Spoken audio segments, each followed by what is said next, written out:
खबर आ रही है अफगानिस्तान से, वो ये कि भारत से जो किया अफगान तालिबान ने वादा था, उस वादे को निभाया है। कि एक तो वो जूइश फैमिली है, बड़ा लंबा उनकी हिस्ट्री है, वेल्थ में जर्मन फैमिली है, जो जिनसे अब आप जिनके घुटनों पे पड़े हैं।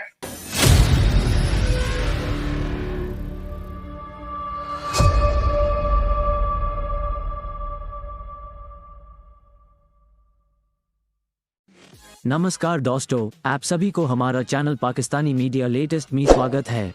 कृपया चैनल को सब्सक्राइब करें और वीडियोस को लाइक एंड शेयर करें। धन्यवाद। तालिबान की तरफ से जो ये कदम है, क्योंकि भारत सरकार ने भी तालिबान से ये गुजारिश की थी और इस तरह का कि और जनवरी में ही एजाज अहमद को गृह मंत्रालय ने आतंकी घोषित किया था। बताया जा रहा है कि तालिबान के एक्शन में इस आतंकी की मौत हुई है। आप इस पूरी प्रक्रिया को किस तरह से देख रहे हैं?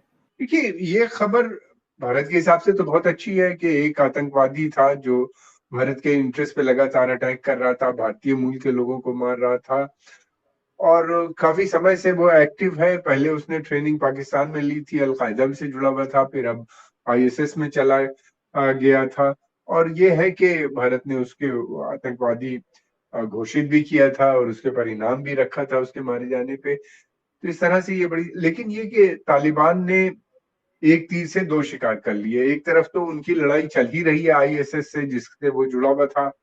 आईएसएस भी तालिबान के जो बड़े ऑफिशियल्स हैं या उनके जो बड़े समर्थक हैं, उनको चुन चुन के मार रहा है और इस तरह से उसने एक बड़े आतंकवादी को भी मारा और भारत को भी खुश किया। तो ये है, ये पाकिस्तान अफगानिस्तान के अंदर लगातार इनकी तालिबान और आईएसएस की लड़ाई चल रही है। आईएसएस काफी वहां पे स्ट्रांग होता चला जाता है।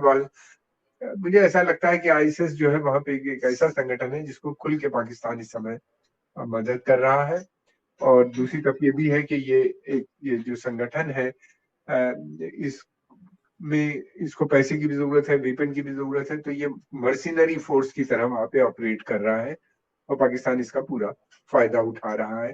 तालिबान, खासतौर से जब से तालिबान सत्ता में आए हैं, उन पे प्रेशर बनाने के लिए अफगान पाकिस्तान इनका इस्तेमाल कर रहा है। तो अभी हमें पिछले दिनों देखा था कि तालिबान ने भारत से जो उम्मीद लगाई थी कि जो प्रोजेक्ट स्टॉल हो चुके थे उनको वापस स्टार्ट करें। इस मुहिम से क्या हम तालिबान के उस जो दरख्वास्त थी उसको पूरा होते हम भविष्य में देख सकते हैं क्या भारत की तरफ से? देखिए, ये कहना अभी जल्दी होगा।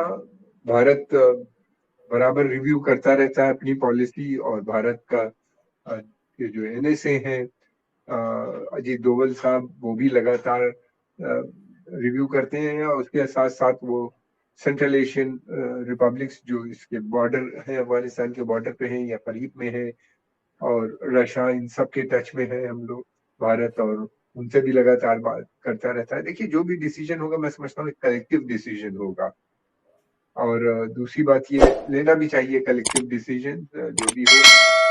और दूसरी बात ये कि भारत की डिमांड ये है कि एक इंक्लूसिव गवर्नमेंट होनी चाहिए, जैसा कि इन्होंने वायदा किया था, जिसमें औरतों का भी रोल होना चाहिए और सभी अल्पसंख्यक समुदाय के भी रिप्रेजेंटेशन होना चाहिए और दूसरी इतनी माइनॉरिटीज जो है अफगानिस्तान में, उनका भी उसमें रिप्रेजेंटेशन होना चाहिए, ताकि एक स्ट्रांग गवर्नमेंट अफगानिस्तान में बने और जिससे कि मुल्क की तरक्की हो। भारत अफगानिस्तान से बहुत पुराने, हजारों साल पुराने संबंध है, वो चाहता है कि संबंध बने रहे, मगर यह है कि और भारत की सपोर्ट वहाँ की आम जनता में भी बहुत है। भारत कोई ऐसा कदम नहीं उठाएगा जिससे वहाँ की आम जनता को भी क्षति पहुंचे। तो पहले तो अगर ये इंक्लूसिव गवर्नमेंट बनती है तो लोग भी खुश होंगे, वहाँ के लोकल, और एक अफगानिस्तान एक सही दिशा में जाता हुआ नजर आएगा।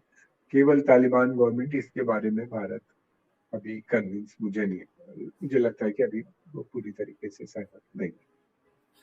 ये बात आपने बिल्कुल सही कही। जैसे कि तालिबान 2.0 जब उन्होंने अफगानिस्तान को टेक ओवर किया था, जैसा कि उन्होंने वादा किया था कि हम एक इंक्लूसिव गवर्नमेंट बनाएंगे जिसमें महिलाओं की भी भागीदारी होगी, उसके विपरीत वो सब अपनी करनियां करते नजर आए और महिलाओं पे जिस तरह आए दिन नई पाबंदियां लगती हुई सामने आती हैं, ऐसे में इंक्लूसिव गवर्नमेंट का जो ख्वाब है वो तो अफगानिस्तान में दूर नजर आता है तालिबान की तरफ से। लेकिन डीजीआईएसआई और डिफेंस मिनिस्टर अफगानिस्तान काबुल में, तो आपके ख्याल में कि वहां पर ये क्यों पहुंचे हैं? क्योंकि इससे पहले 2-3 चीजें तो आपको पता ही है कि वो कंटेनर्स वहां पे रुक गए हजारों और दहशतगर्दी तो है, लेकिन आप इस पे क्या कमेंट करना चाहते हैं? देखिए, ये दौरा बहुत पहले होना चाहिए था। सबसे पहले तो मैं ये कहूंगा ये दौरा लेट है, और दूसरा इसमें मैं चाहूंगा इनको चाहिए था फॉरेन मिनिस्टर को भी लेके जाते, क्योंकि दो ममालिक के साथ पाकिस्तान का ये नेशनल सिक्योरिटी इंटरेस्ट है। भारत के साथ और अफगानिस्तान के साथ relationship they are crucial for your survival in the future, crucial. और इस दौरे को बहुत पहले हो जाना चाहिए था। लेकिन मैं आज भी एक ये बताना चाहूंगा बात कि हमारे डिफेंस मिनिस्टर ख्वाजा आसिफ साहब वहां पे मौजूद हैं, डीजी ISI मौजूद हैं, लेकिन बॉर्डर बंद है और वहां पे शूटिंग हो रही है संडे से। तोरखम बॉर्डर पे जो आपने कहा कंटेनर रुके हुए हैं, कंटेनर तो कराची भी रुके पड़े हैं, लेकिन तोरखम बॉर्डर के आसपास आज भी शूटिंग है। संडे से बॉर्डर आपका बंद है। अब मैं ये उनके देखें इश्यूज क्या है।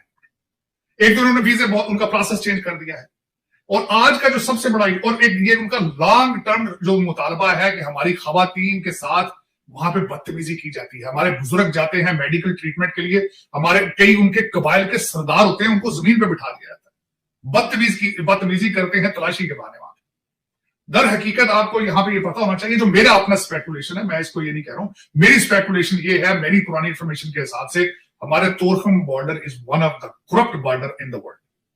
वहां पे जो 6-6 महीने के लिए अफसर लगते हैं ना, एक तो वो खुद पैसे बनाते हैं, ऊपर भी पैसे देते हैं, बिलियन होके निकलते हैं 6-6 महीने में। एक तो ये बात है वहां पे। लेकिन अगर उनके वीजे को प्रोसेस को आप सिंप्लीफाई नहीं कर सकते, आप वहां पे लाइनें ठीक नहीं कर सकते, आप वहां पे रिस्पेक्ट और माहौल, सबसे बड़ी उनकी जो है उनकी कंडीशन है कि हमारे लोगों को उनके साथ तमीज। आपने वीजे बंद कर दिए, पहले तो वीजे नहीं थे, और फिर वीजों में भी ये किया गया कि डिस्क्रिमिनेशन करते हैं। कंधार के लोग पाकिस्तान में ओपन आ जा सकते हैं, दूसरे सारे अफगानिस्तान के लोगों को वीजों की जरूरत है। और सबसे बड़ी बात है कि वहां पे सुना $1000 का काबुल के अंदर जो वीजे लेते हैं, $1,000 लोगों को दे के तो वो वीजे चल रहे हैं ओपन सारी चीजें। और फिर इसी तकलीफ की वजह से पिछली दफा भी जब 6 बंदे वहां पे मरे थे, उसकी सबसे बड़ी वजह यही थी कि वो कहते हैं हमारे लोगों के साथ बदतमीजी, रिस्पेक्ट नहीं है, खवातीन के साथ बदतमीजी। इनको पता है सारे कल्चर का कि अफगान कल्चर क्या है, वो नई बातें तो नहीं। लेकिन ये कि जिस तरह आपका इस वक्त every institution in Pakistan is collapsing. पहले एस्टेब्लिशमेंट को नंगा किया हमारे अमीरुल मोमिनीन ने, इस वक्त अदलिया का जो है रोजाना वीडियो निकल रही है, इस वक्त बिल्कुल दूसरा अदारा भी उसी जगह पहुंच रहा है।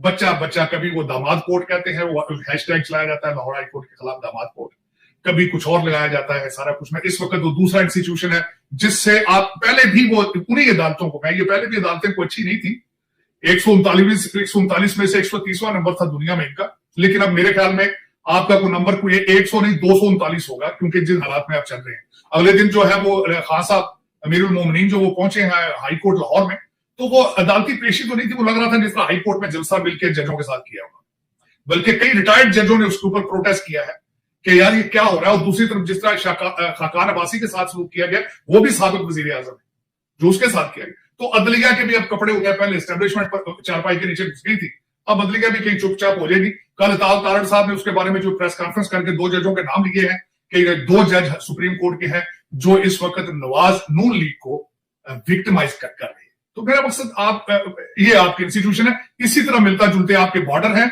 इसी तरह के मिलते जुलते आपकी फॉरेन पॉलिसी है, इसी तरह के आप हर चीज ही है इस तरह। मेरे पास अगर देखा जाए, अफसोस के साथ मेरी मादरे मिलत है, मैं ये नहीं कहूंगा, मेरा मुल्क है, मेरी माँ है, मैं वहां की पैदावार हूं, मेरे खून में वहां का पाकिस्तान का खून है, लेकिन दुख है मेरा, ये मैं दुख के साथ कह रहा हूं कि आप किसी चीज में भी सीरियस नहीं है, किसी चीज में भी सीरियस।